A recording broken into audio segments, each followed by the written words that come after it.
Hello everyone, ఇది మీకు తెలుసా? మనం ప్రతిరోజు కూడా కరెంట్ అఫైర్స్ లో ఉన్నటువంటి న్యూస్ అయితే మన షార్ట్ వీడియోస్ అయితే పోస్ట్ చేస్తున్నాం కదా.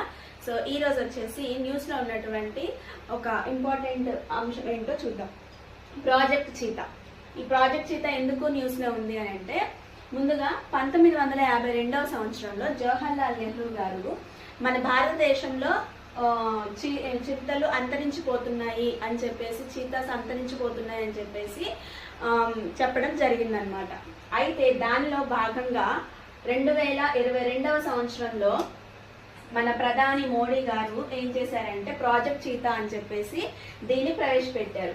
ఇందులో భాగంగా మనం ఫస్ట్ నమీబియా నుంచి 2022వ సంవత్సరంలోనే నమీబియా దేశం నుంచి 8 చిరుతలను అయితే మన భారతదేశానికి దిగుమతి చేసుకోవడం జరిగింది. దాని తర్వాత 2023వ సంవత్సరంలో దక్షిణాఫ్రికా దేశం నుంచి 12 చీతాలను అయితే మన భారతదేశానికి దిగుమతి చేసుకోవడం జరిగింది. 2022వ సంవత్సరంలో ప్రాజెక్ట్ చీతాని ప్రవేశపెట్టడం జరిగింది. ఇందులో భాగంగా 2022వ సంవత్సరంలో మన ప్రధాని మోడీ గారు నమీబియా దేశం నుంచి 8 చీతాలని, అలాగే 2023వ సంవత్సరంలో దక్షిణాఫ్రికా దేశం నుంచి 12 చీతాలను అయితే ప్రవేశపెట్టడం జరిగింది. ఎక్కడ అనంటే మధ్యప్రదేశ్లోని కూనో నేషనల్ పార్క్ లో అయితే ఈ చీతాలను అయితే ప్రవేశపెట్టడం జరిగిందనమాట. అయితే మళ్ళీ రీసెంట్ గా బోట్స్వానా దేశం నుంచి 8 చిరుతలను అయితే దిగుమతి చేసుకోవడం జరిగింది. బోట్స్వానా దేశం నుంచి మళ్ళీ 8 చీతాలను అయితే దిగుమతి చేసుకోవడం జరిగిందనమాట. అయితే ఈ బోట్స్వానా దేశ రాజధాని ఏదంటే గబేరన్. అలాగే ఈ బోట్స్వానా కరెన్సీ వచ్చేసి పులా అనేది బోట్స్వానా యొక్క కరెన్సీ అన్నమాట. మనం దేశంలో రూపాయి అని ఎలా అంటామో వాళ్ళ దేశంలో పులా. అలాగే బోట్స్వానా దేశం యొక్క రాజధాని గబేరను.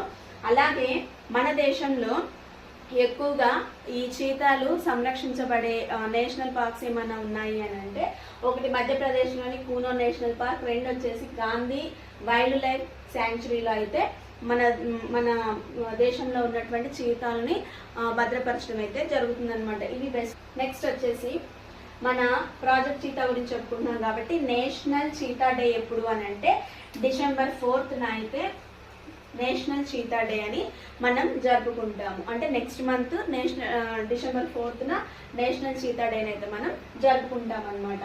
సో అసలు మన దేశంలో ఎప్పుడు అంతరించిపోయాయని చెప్పారు అని అంటే 1952వ సంవత్సరంలో జవహర్లాల్ నెహ్రూ గారు అయితే మన దేశంలో చీతాలు అయితే అంతరించిపోతున్నట్లయితే తెలిపారు అనమాట. ఇది ఈ రోజు కరెంట్ న్యూస్. మన షార్ట్ వీడియోస్ ని తప్పకుండా ఫాలో అవ్వండి. అలాగే స్టడీ సిరీస్ 1111 అని ఇన్స్టాగ్రామ్ పేజ్